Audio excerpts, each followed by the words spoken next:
এ বছরের শুরুতেই দেশের রাজনৈতিক অঙ্গনে ঝড় তুলেছিলেন সাবেক স্বরাষ্ট্র প্রতিমন্ত্রী লুৎফুজ্জামান বাবর। টানা ১৭ বছরের কারাবাস শেষে তিনি মুক্তি পেয়ে যখন কারাগারের গেট পেরোলেন, তখন যেন এক আবেগঘন দৃশ্যের জন্ম হলো।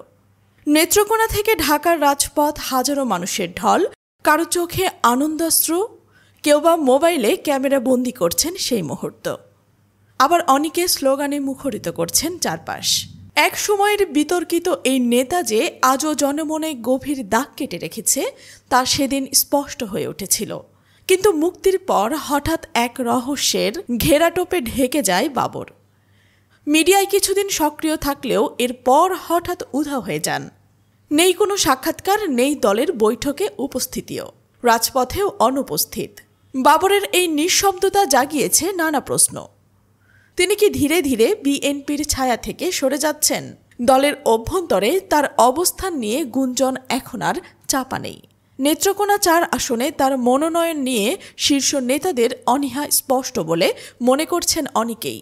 যে আসনে একসময় তিনি ছিলেন নিরঙ্কুশ আধিপত্যশীল, আজ সেখানে চলছে মনোনয়ন সংক্রান্ত তীব্র টানাপোড়েন। এর মধ্যেই ছড়িয়ে পড়ছে নতুন এক গুঞ্জন। লুৎফুজ্জামান বাবর কি বিএনপি ছেড়ে জামায়াত ইসলামীতে যোগ দিচ্ছেন?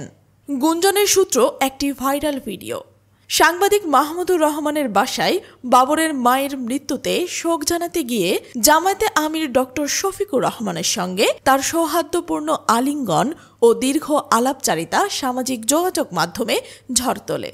প্রশ্ন ওঠে, এটি কি শুধুই সৌজন্যমূলক সাক্ষাৎকার, নাকি এর পেছনে লুকিয়ে আছে কোনো রাজনৈতিক বার্তা? তবে ঘনিষ্ঠজনেরা বলছেন, বাবর আপাতত শারীরিক অসুস্থতার কারণে রাজনীতি থেকে দূরে আছেন। তাদের দাবি, নেত্রকোনা ৪ আসনের মনোনয়ন প্রক্রিয়া এখনও শেষ হয়নি এবং বাবরের প্রার্থী হওয়ার সম্ভাবনাই প্রবল। কিন্তু দলে তার অবস্থান নিয়ে সন্দেহ থেকেই যাচ্ছে। বাবরের রাজনৈতিক যাত্রাপথে ফিরে তাকালে স্পষ্ট হয় বিতর্ক তার নিত্যসঙ্গী। ২০০১ সালে বিএনপি সরকার গঠনের পর স্বরাষ্ট্র প্রতিমন্ত্রীর দায়িত্ব নিয়ে তিনি সরাসরি ও স্পষ্টভাষী হিসেবে পরিচিতি পান। ভারত বিরোধী অবস্থানের জন্য আলোচনায় থাকেন বারবার। তবে সবচেয়ে আলোচিত অধ্যায় ২০০৪ সালের চট্টগ্রাম বন্দরের ১০ ট্রাক অস্ত্র চালান মামলা, যেখানে AK-47 rifle, rocket launcher, grenade সহ বিপুল অস্ত্র ভাণ্ডার আটক হয়। অভিযোগ ওঠে, এই চালানের পেছনে মূল পরিকল্পনাকারীদের একজন ছিলেন বাবর নিজেই। এই ঘটনার পর ভারতের সঙ্গে বাংলাদেশের সম্পর্ক উত্তপ্ত হয়ে ওঠে। বাবর হন ভারতের নিরাপত্তা সংস্থার কাছে আতঙ্কের প্রতীক। একই বছরে হবিগঞ্জে গ্রেনেড হামলায় অর্থমন্ত্রী শাহ MS কিবরিয়ার মৃত্যু নিয়েও তার নাম আসে বিতর্কে। পরবর্তী সময়ে ২১ আগস্ট গ্রেনেড হামলা ও ১০ ট্রাক অস্ত্র মামলায় তাদের মৃত্যুদণ্ড হয়। সেনা সমর্থিত তত্ত্বাবধায়ক সরকারের সময় গ্রেপ্তার হওয়া বাবর দীর্ঘদিন কারাবাসে থাকেন। আজ ভারতের সঙ্গে বাংলাদেশের সম্পর্ক নিয়ে নতুন করে আলোচনা চলছে, আর বিএনপি রাজনীতিতে দৃঢ় নেতৃত্বের অভাব নিয়ে সমালোচনা চলছে। বিশ্লেষকরা বলছেন, বাবরের মতো সাহসী নেতাকে অবহেলা করা বিএনপির বড় ভুল হতে পারে।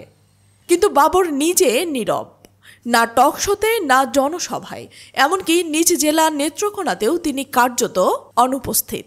আসন্ন জাতীয় নির্বাচন ঘিরে নেত্রকোনাবাসীর প্রত্যাশা, তিনি কি আবার মঞ্চে ফিরবেন, নাকি ইতিহাসের পাতায় থেকে যাবেন সেই নাম হিসেবে যাকে একসময় ভারত ভূতের মতো ভয় পেত? প্রশ্নগুলো এখনও উত্তরহীন। সময়ই বলে দেবে লুৎফুজ্জামান বাবরের পরবর্তী অধ্যায় কি হতে চলেছে।